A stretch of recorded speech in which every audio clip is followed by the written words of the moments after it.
अच्छा जी, deferred revenue expenditure जो हैं ये हम स्टडी कर रहे हैं इस वीडियो में। तो सबसे पहले जो डेफर वर्ड है ये इसका मीनिंग क्या होता है? तो डेफर वर्ड जो है इसका मीनिंग होता है किसी चीज़ को पोस्टपोन करना। तो डेफर्ड मीन्स के कोई चीज़ जो है पोस्टपोन कर दी गई है, यानी कि हमने रेवेन्यू एक्सपेंडिचर्स को पोस्टपोन किया है या आगे शिफ्ट किया है, तो इसलिए हम इसको बोल रहे हैं डेफर्ड रेवेन्यू एक्सपेंडिचर। ठीक है, इसको स्टार्ट करते हैं।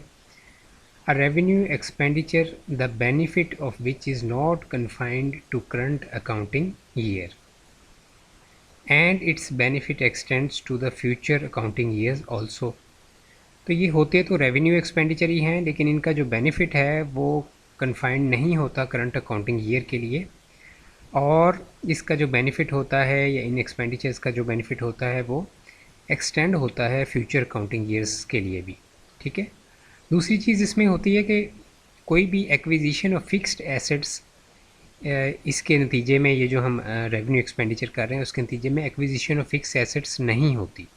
ठीक है, यानी कि ये एक्चुअल रेवेन्यू एक्सपेंडिचर होते हैं, लेकिन ये एक अकाउंटिंग ईयर के लिए नहीं होते बल्कि मल्टीपल अकाउंटिंग ईयर्स के लिए होते हैं, इसलिए इन्हें डेफर्ड रेवेन्यू एक्सपेंडिचर बोला जाता है। ठीक है, एग्जांपल इसकी heavy advertisement expenditure on introduction of a new product in the market. ठीक है, तो हैवी एडवर्टाइजमेंट जो है एक्सपेंस हम कर रहे हैं कोई नई प्रोडक्ट इंट्रोड्यूस करने के लिए मार्केट के अंदर। तो डेफिनेटली जब हम उस प्रोडक्ट को इंट्रोड्यूस करेंगे तो फिर वो कुछ साल चलेगी, तो इस वजह से इसका जो एक्सपेंस है इसको हम डेफर्ड रेवेन्यू एक्सपेंडिचर के तौर पर ट्रीट करेंगे।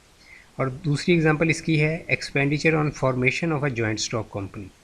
ठीक है, तो जॉइंट स्टॉक कंपनी जब हम बना रहे हैं तो उसकी फॉर्मेशन पे जो भी एक्सपेंसेस कर रहे हैं डेफिनेटली वो एक अकाउंटिंग ईयर को चार्ज नहीं होने चाहिए, इस वजह से उनको डेफर किया जाता है। इसकी अकाउंटिंग ट्रीटमेंट जब आप पढ़ेंगे यहाँ पे तो आपको समझ आ जाएगी कि जो एक्सपेंस होगा हमारा जो भी है उसका एक जो पोर्शन है हम डिसाइड करके तो उसको करंट अकाउंटिंग ईयर में चार्ज कर लेंगे एज अ रेवेन्यू एक्सपेंडिचर।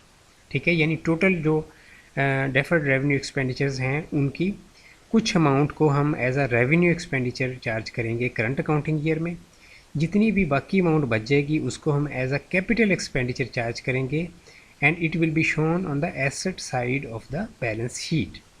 तो ये जो कोई बाकी रिमेनिंग अमाउंट है, जैसे 10 लाख टोटल हमारी अमाउंट थी डेफर्ड रेवेन्यू एक्सपेंडिचर की, तो 1 लाख हमने करंट अकाउंटिंग ईयर में चार्ज कर लिया और 9 लाख जो है वो हमने आगे आने वाले जो अकाउंटिंग ईयर्स हैं उनके लिए रख लिया, तो उसको हमने कैपिटल एक्सपेंडिचर ट्रीट करके asset side of balance sheet के अंदर शो कर दिया।